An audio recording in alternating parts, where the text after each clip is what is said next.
Hello， 大家好，我们是草泥捏汉堡，今天为大家带来搞笑的暖美漫辛普森一家第20季第8集。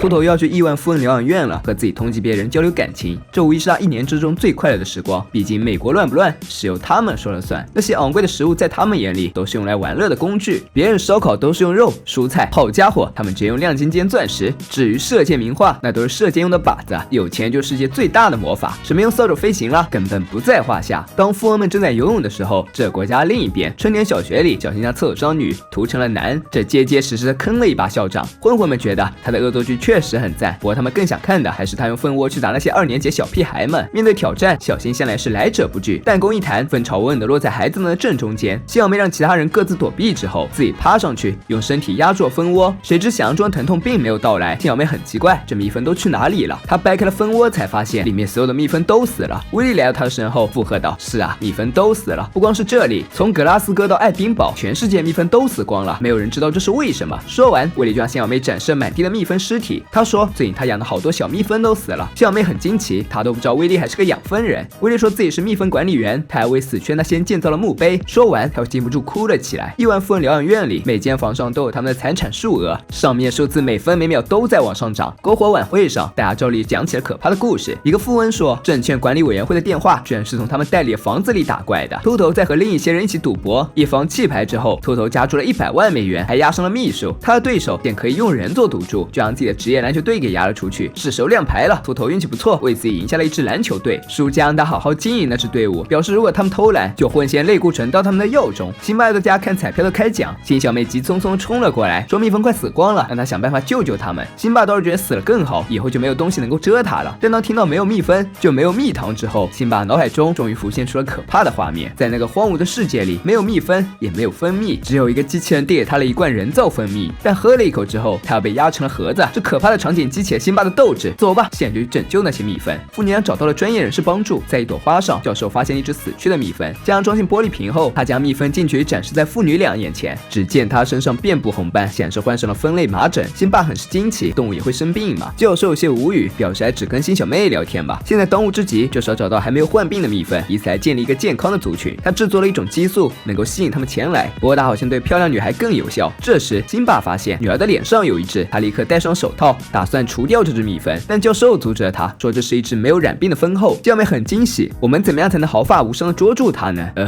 最好的办法就是让它蛰你一下。教授刚说完，小妹就被蛰了。他让新小妹按住它蛰针，以免它飞走，然后蜜蜂们就会群聚在她的脸上。果不其然，大量蜜蜂包裹了新小妹。教授告诉她，现在就等他们繁荣昌盛吧。进家门之前，为了避免吓到辛巴，辛巴在门外给他打了一剂预防针。得知辛巴最害怕的事就是没孙子抱，辛巴就打开门让女儿进去了。辛巴还没有来得及说什么，老辛普森先激动了，林肯总统。辛巴很不喜欢女儿这样做，但新小妹向妈妈解释，这只是暂时的，他们会找到合适居住地，而且这就他们的唯一办法。小新安慰妈妈说，他会让他们弄成辛巴熟悉又喜欢的形状。谁知一番操作下来，辛巴更生气了，别把你妹弄得跟眼镜仔似的。辛巴很害怕他们会蛰女儿，新小妹安慰道，蜜蜂集结的时候很少蛰人，看他这么坚持，辛巴还是妥协了。好吧，要待一晚上吧。自从赢了篮球队后，秃头就想验收一下成果，看着自己的球队正以2-0领先，他很是高兴，保持优势，稳定发挥就行。然后就被对方一个3分球反杀了。那支球队是马克库班的，见自己获胜，这家伙直接当众来首 rap。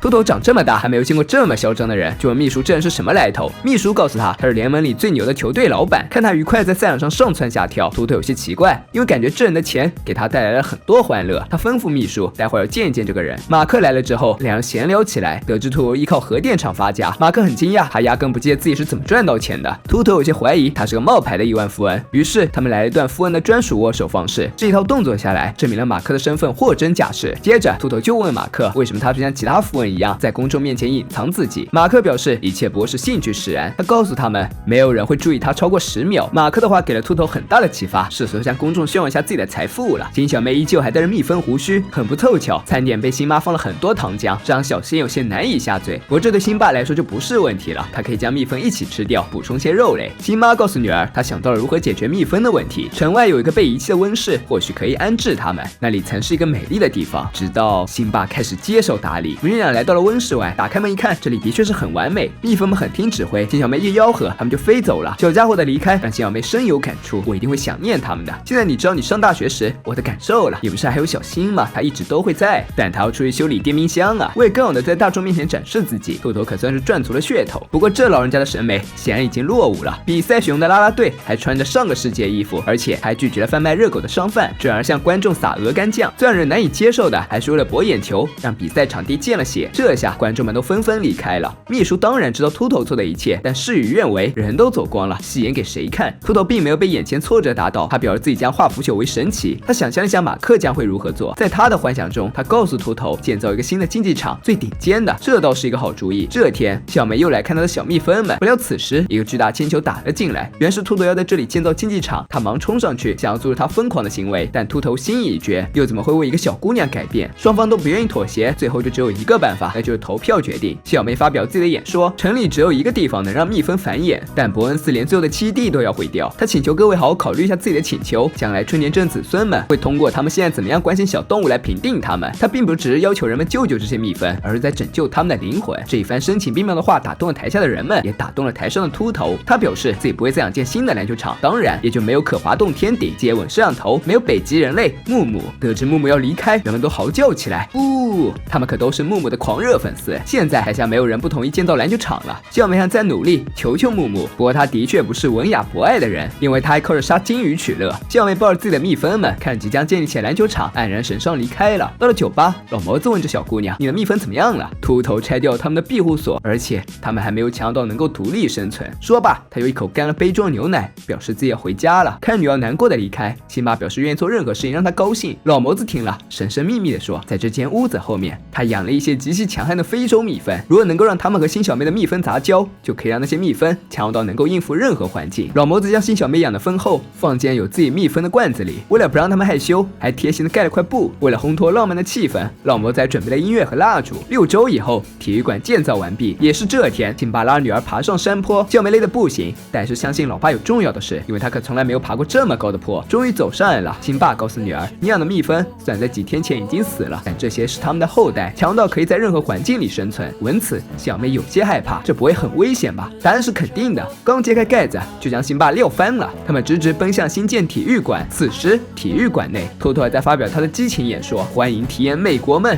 一个亿万富翁用公共基金为有钱有势人建造的私人游乐场。说罢，他打开了天窗，然后成立几对蜜蜂洗劫了这里。每个地方都没有逃过他们的眼睛。仅一夜之间，全新体育馆就报废了，它沦为了蜜蜂们新的栖息地。金小妹倒是很高兴，他们找到家了。秃头满眼憔悴走了出来。这一回合是你赢了，但是我们下次再见面的时候，养蜂人就会变成被蜂养的人。他显然是有些魔怔了，抓走其中一只蜜蜂，不曾想竟被拖儿飞走了。1年以后，秃头在亿万富翁疗养院讲起了这个故事。我就这样被一个小女孩和她低能伙伴用诡计打败的，然后在第3季度资产贬值了8.04亿。听到此话，一个富翁说：“等等，来算一下数字。”通过计算，秃头现在已经不是亿万富翁了。然后大家将他扔到了隔壁100万富翁营地。你好啊，我有一个2流联盟曲棍球队，有钱是真的可以为所欲为，举手投足间就能改变普通人的命运。作为春田镇最富有的人，秃头似乎总是与大家格格不入，不参加任何集体活动，总是站在公共的对立面。还是因为马克的启发，他才发现自己也能与民同乐。虽然最终被根本没被他放在眼里的蜜蜂毁掉了可能带的无限风光，但秃头说的很对，金小妹胜利只是一时的，这个世界的大部分的主动权仍然握在一小部分人的手中，他们有足够的实力达到自己的目的，编写这世界的规则。